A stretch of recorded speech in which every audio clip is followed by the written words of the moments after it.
Hi, welcome back to my channel. I'm Sophia, your host, and I really want to start acting like this is a show because it is my show. So, New Identity Shift Unlocked.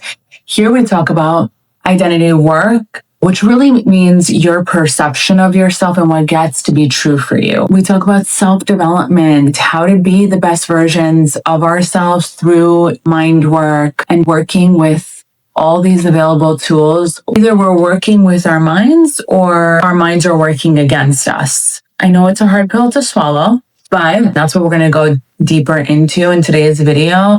Anything within us, on us, our temple, our thoughts, our beliefs, our connection to a higher power, to the divine, to God, should be all in line with what we want. It should all be in harmony. I think that's so essential in living a fulfilling, blissful life. We're all here doing this life thing. We may as well enjoy it to the fullest. And when we realize our power and how much power we actually have on our reality, then we do better. When we know better, we do better. So let's get right into today's video. I want to talk about fear today and how much it impacts and directly affects our decisions, our life experience, our relationships, our work, everything, like our full life experience from start to finish, from the moment we open up our eyes in the morning to the moment we go to sleep at night.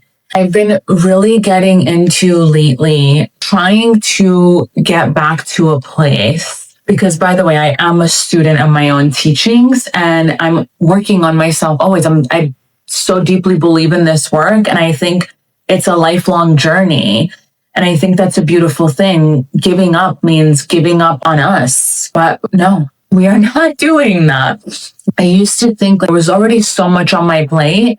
Why would I add more? What do you mean self-development? I'm a grown-up. I'm an adult. I have children. Thanks. I got this. But then I realized I needed it. And I just wanted to understand myself better. I wanted to understand why I was the way that I was, what things I could change, what things I could level up on that would make me better and show up better as a mom, as a wife, as an entrepreneur, as a business owner. The reason I bring that up is because I think it's important to go back to what do we know for sure? When we're in uncertain times in our life, when we are working at bringing something into our reality, right? I don't think it has to be hard. I think effort's required. I think effort is absolutely required, but I don't think it has to be hard. The hardest part is staying in faith. Remembering to come back to your faith in what you're manifesting and what your desire is that you are bringing into your reality in whatever that may be, living your best life in any way you wish to experience. It's acting as if, which we know, the greats that came before us all spoke about this, right? Neville Goddard, Joseph Murphy, Florence Scovel Shinn, all these self-development teachers. It's not new. They all taught the same thing because it works. It's just really challenging, I think, for our human minds. Don't ever want to make anything within us a negative or something that's against us or something that's not for us. Because I think everything within us is always there for our good, one way or another. Anything that's new, maybe anything that appears out of nowhere that maybe is unwanted, that we don't want, whether it's a growth, dry skin, acne, weight gain. We never want to hate it and resent it. We're focusing on it even more, and what we focus on grows. So I think we exacerbate the thing that we didn't want to begin with when we are unhappy with it, to say the least. Because when we add an emotional charge to our thoughts, we claim it. We make it our own almost. When we're in more of an accepting vibe, and like, oh, okay, acne is here. What's it trying to tell me? If my body is communicating with me, and it always is, what is this here to tell me? What is this here reflecting that's been going on within my mind, right? And then look, have you been more stressed lately? Have you been going against yourself in some way? Have you been setting boundaries where you should? Have you been playing small? Have you been people pleasing? Have you been taking on more than you can handle? Have you been doing things that you don't actually want to be doing that are like draining you? You know, just look at it. Why is this acne here? This is here to tell me something, right? And whatever it is, love it. Love it.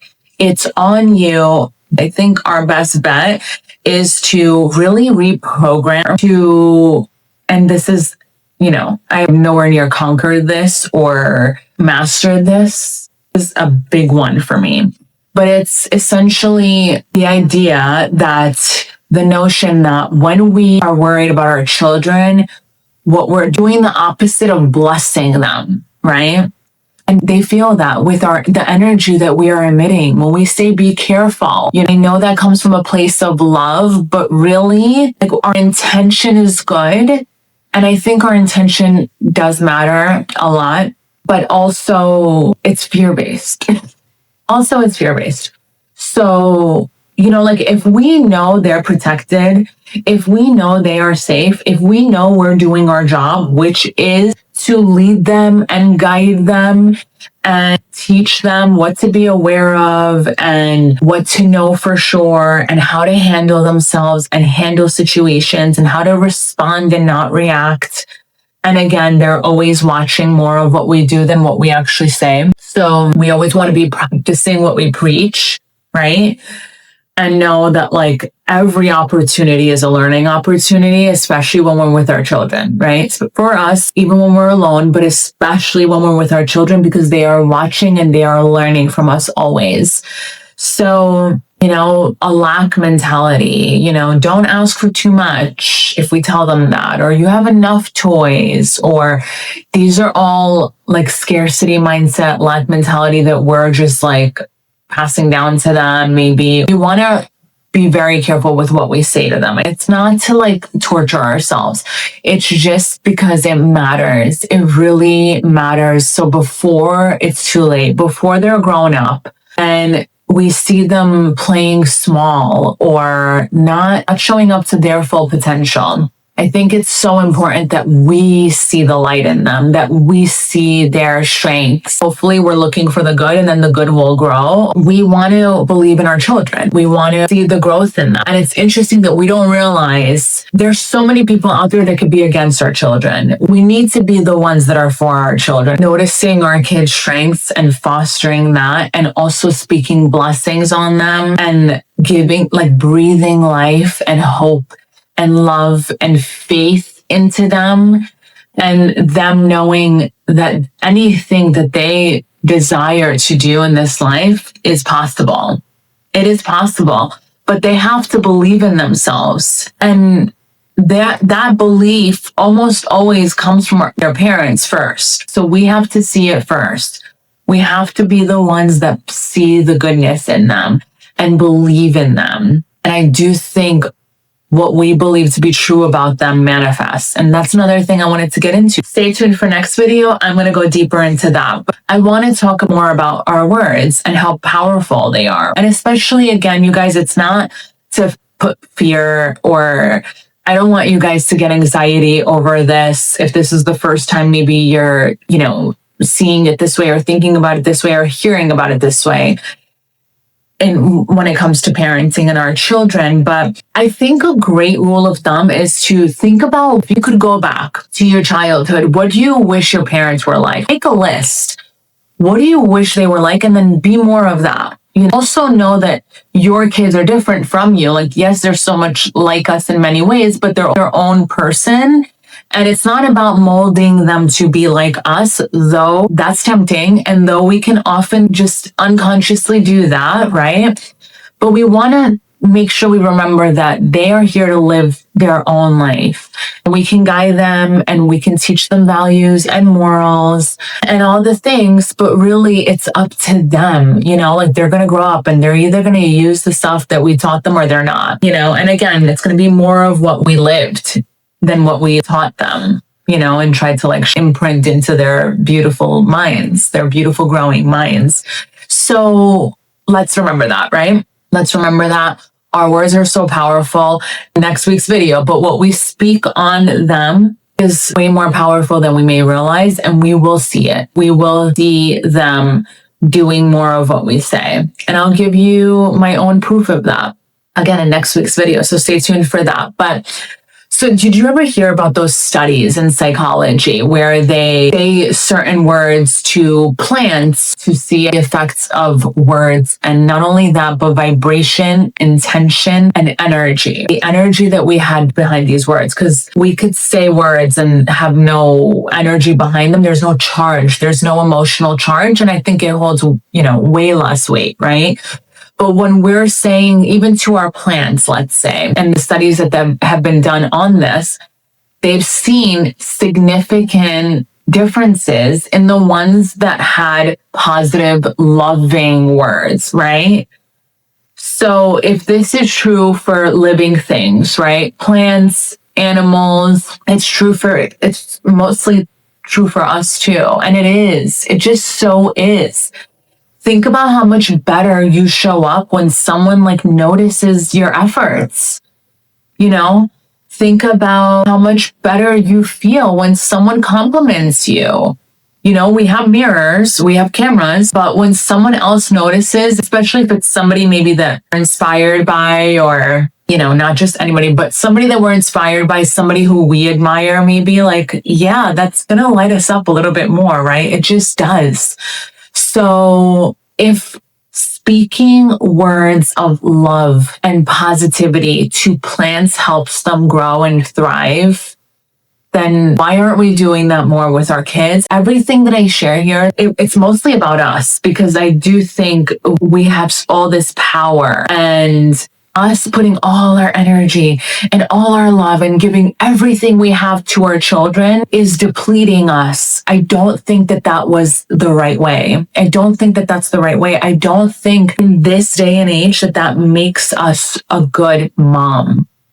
Just unaware of what we actually can do for our family if we were to also love ourselves and also fill our own cup up, right? It's not to shame anybody. Like, I was doing that for the first 10 years of parenting. For my first 10 years of parenting, I was giving, and only showing up for my daughter in every way I possibly could that I knew to do. And I've noticed a significant difference in my daughter, her well-being, her growth and evolution in the years that I've been applying this work on myself, right?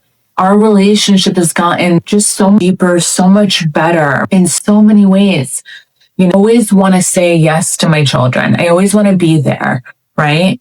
And that's why I work from home. And I knew I didn't want to give up being a stay-at-home mom. I knew I didn't want to not prioritize my family first and foremost, even though I have this work that completely lights me up, that I know is like my soul's purpose, along with being a wife and a mom. But these are such important years. Like, I just want to be there for my family first and foremost, and everyone else comes right after them, right? But I come first. I have to fill my cup up first, because then they get like 30% of me.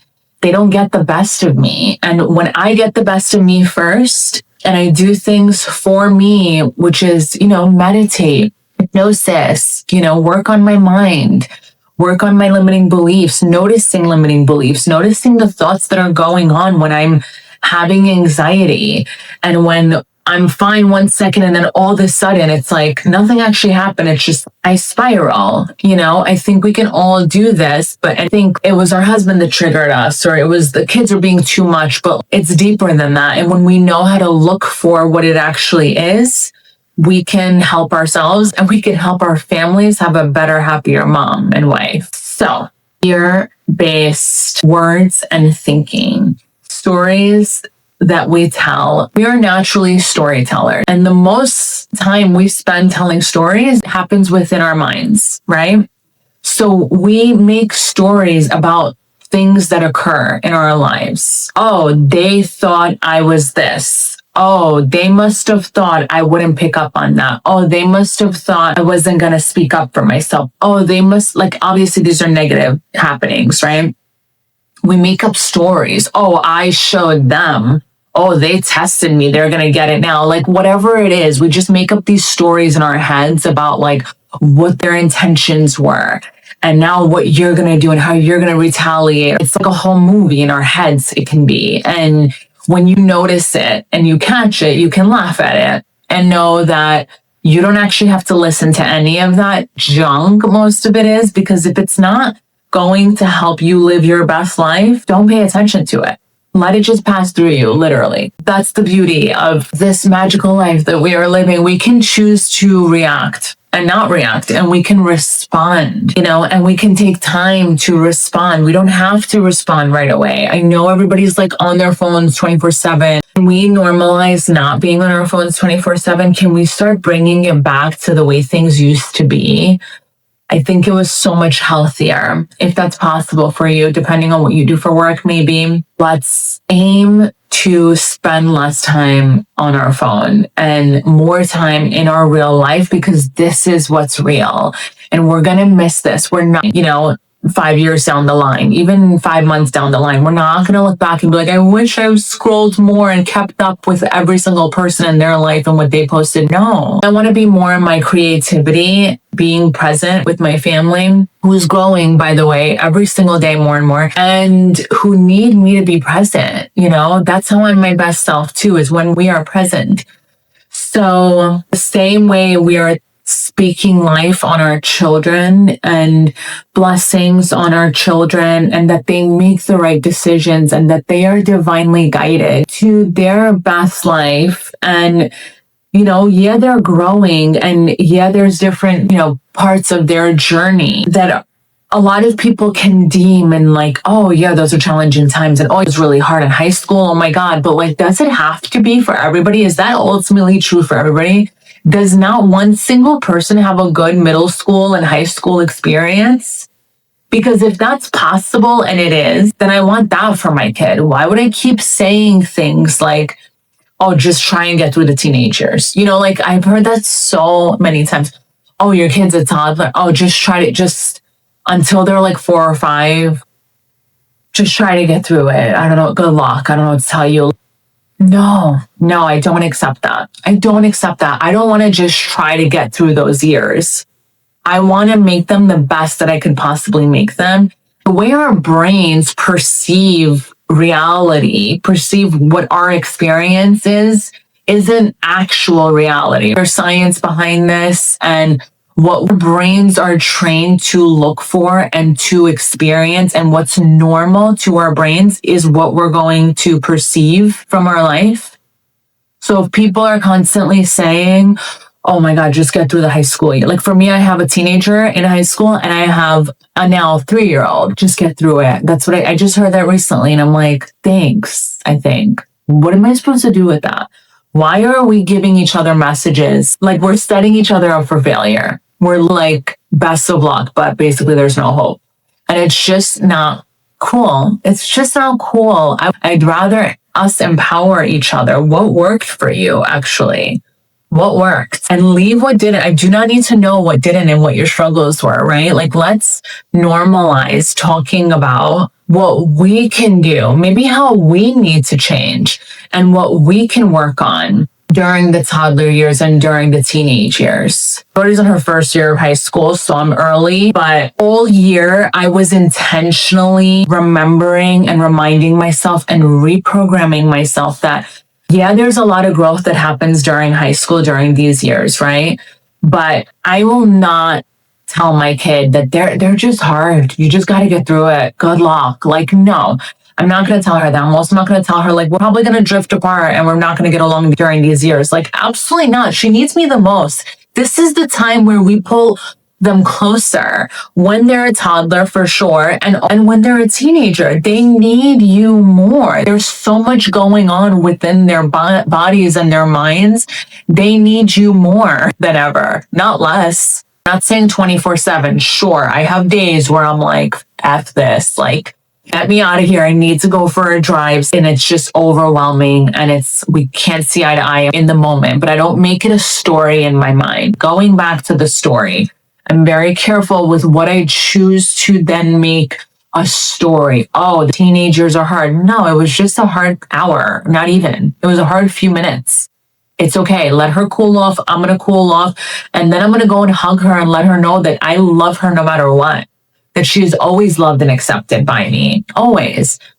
And then she's not going to go looking for it in all the wrong places, like many of us did. Okay? I hope that helped.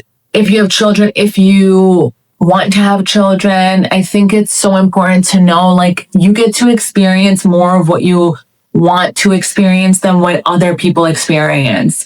And if in your environment you don't know anyone who had a good time when their kids were a toddler, or also need to add in this truth bomb of our kids, they often mirror back to us what we needed when we were a child. But you get to choose differently. And it goes even deeper than that.